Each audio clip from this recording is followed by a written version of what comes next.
My maternal uncle Lengcheng was the only son of Mr. Ukhrul, the headman of Lengcheng village.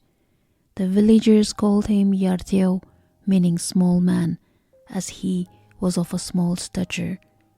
He was loved so dearly by his grandmother that she refused to part with him even for a few minutes. When he was about 12, his grandmother passed away. Ever since, Yarteo started falling ill frequently, which was puzzling as he had always been healthy despite his build. His health began to deteriorate each day. His parents took him to different doctors but found no cure. They couldn't even diagnose the cause of his sickness. Yarteo refused to eat or drink. And one morning, months after remaining in this condition, he did not wake up from his sleep. Avü Koshue was a well-known shaman in the village. Since most of the villagers had converted to Christianity by this time, the community discouraged Yarteo's parents from approaching Avü Koshue, a pagan. The pastor and few others tried their best through prayers to revive Yarteo back to life, but to no avail. Ukhrul and his wife would do anything for their son. Leaving their new faith behind, they decided to consult Avü Koshue. He was believed to have the ability to talk to the dead and was very popular among the pagans. With the help of his power to contact the god of Kazeiram, he was able to conjure the dead in a water basin so that the family of the deceased could converse with them and get information from the netherworld. There were also other cases called Mangla Tatung Kahai. When this happened, the patient would fall ill with different types of symptoms, and neither the traditional nor the allopathic medicine could cure such patients. People from near and far approached Avü Koshue to trace the lost souls of their loved ones. In such cases, he would inquire about the places they had gone to just before they fell sick. After getting all the information, he would go looking for the fallen soul in those places and would come back with a stone which he would drop in a bowl of water placed near the patient's pillow. As soon as it was done, the water in the bowl would start bubbling, indicating the soul of the sick had returned home. A few minutes later, the patient would be fine. Ukhrul and his wife requested Avü Koshue to bring their son back to life.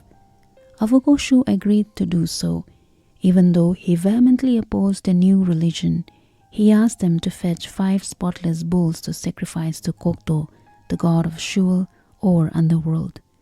He also asked them to bring a chicken aged about 6 months and place it near the pillow of their dead son. By now, Yarteo had been still the whole day and there was no sign of life in him. Avü Koshue killed the bulls and sacrificed the blood to Kokto. He made certain rituals and kept the choicest part of the meat for Kokto to appease him. All this happened in the dead of night.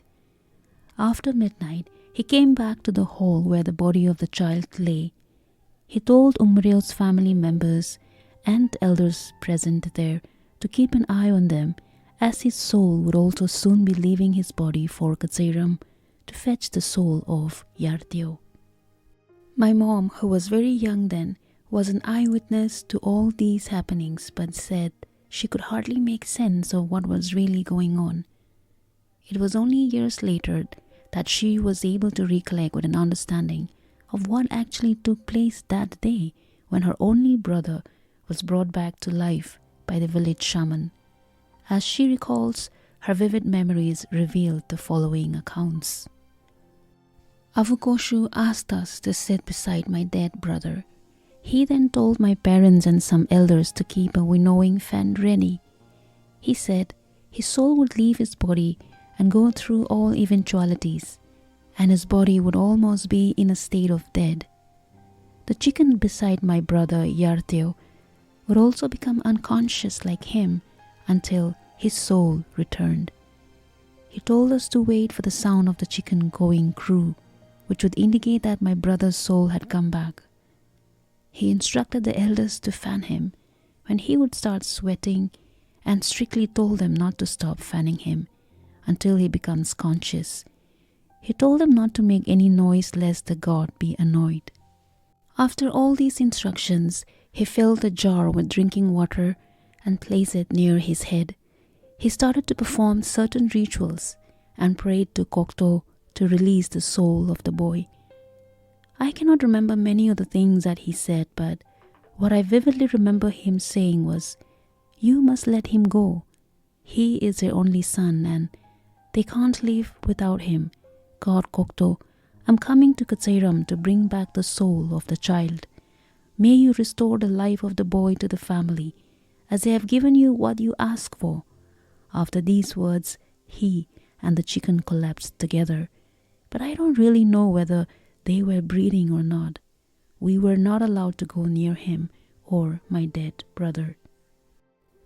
My mother further continued, "I don't remember how long it took him to reach the netherworld, but my mom said it must have been about an hour when he started sweating.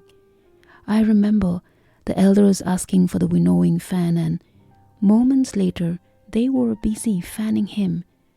To our relief, after some time, we could hear the sound crew made by the chicken, which was lying by my brother's bed. After some time, I could hear my parents hugging my brother and crying out in joy. Some of the elders were still fanning the shaman, saying, 'He must be returning, don't start fanning.' I could also hear them say that the drinking water which was kept near Avü Koshue was drying up. After a brief moment, I heard them say, 'He has come back.' My parents thanked Avü Koshue immensely for saving my brother's life. There were volleys of questions thrown at Avü Koshue by the elders present there, as they all wanted to know how he could bring back the soul of a dead boy. He told them he was too tired to narrate his journey, but promised he would tell them the following day. Avü Koshue came to inquire about Yarteo's health the next morning. When he reached my uncle's home, a huge crowd had already gathered to listen to his journey to the netherworld. Many of the new converts were in conflict about their beliefs. Those who still followed the traditional religion had come to inquire about the welfare of the loved ones in the netherworld. After being inundated with questions from both groups, Avü Koshue thus began. "Kokto lives in a house made of rock in Lengcheng between our world and Kazeiram. His wife, Mikhovo, is a prophetess and was a human on earth. Kokto has just one big eye in the middle of his forehead. I met 3 women on my way who told me to go back since my time had not yet come. I told them that I had come to bring home someone from Kazeiram. They warned me that Kokto will not spare any humans in their territory. I insisted that it was an important task to accomplish, for if I failed to bring him home, the parents of the child may soon die of grief. I told them that Kokto had already accepted the sacrifices of the 5 spotless bulls by the family. So the 3 women gave me certain instructions to follow, as there was still a possibility that Kokto could be offended by my presence. Keeping the instructions in mind, I journeyed on. When I reached Kokto's house, as instructed, as soon as I entered the house, I told Mikhovo, "I will rest here and you must help me," before she could say anything. Mikhovo did not like it, but when she saw that I was a human like her, she took pity on me. She also gave me certain instructions to follow when her husband returned from hunting. Mikhovo hid me under their bed to avoid the wrath of her husband for permitting a human into their home. Soon Kokto came home with lots of game, which included an elephant, wild boar, and a stag. He was carrying these dead animals all by himself. As soon as he entered the house, he said he could smell a human. His wife told him to cool down and help her fellow man who has come all the way from earth, risking his life. She also told him that it was he who had sacrificed 5 bulls, which they had enjoyed just before his hunting spree. Kokto was pleased with the sacrifices of the bulls and core which I had offered on behalf of Ungmareo. He asked his wife where she had hidden me. At this point, before Mikovo came to fetch me, I crawled out from where I was hiding and fell at Kokto's feet, imploring him to release the soul of Yarteo. Kokto nodded his head and asked me to hurry before Yarteo reached the point of no return. Kokto told me that it was Kopule, Ungmareo's mother, who had persisted him repeatedly for Yarteo. Since she was the queen of her village, I could not disagree, so I gave my consent to Kopule to venture out the earth and take the life of Yarteo, which I now regret, said Kokto, shaking his head. He told me that he should not have done something which was against the law of the gods and acted against destiny. Kokto took some cooked meat and, defying his own order, he pulled out my hand and we hurried off to Kazeiram. When we reached Katapha, I could see Kopule lovingly holding Yarteo. Kokto told me to wait there until he called me to come and take the child. Kokto approached them and gave Yarteo a piece of meat to eat. Kopule asked Yarteo not to eat the meat, saying that it is a piece of wood, but Kokto persuaded him to eat it. After eating the meat, Yarteo started to cry and refused to sit with his grandmother. At this point, Kokto signaled me to come and get the child. I rushed in to get Yarteo, but Kopule would not let go of him.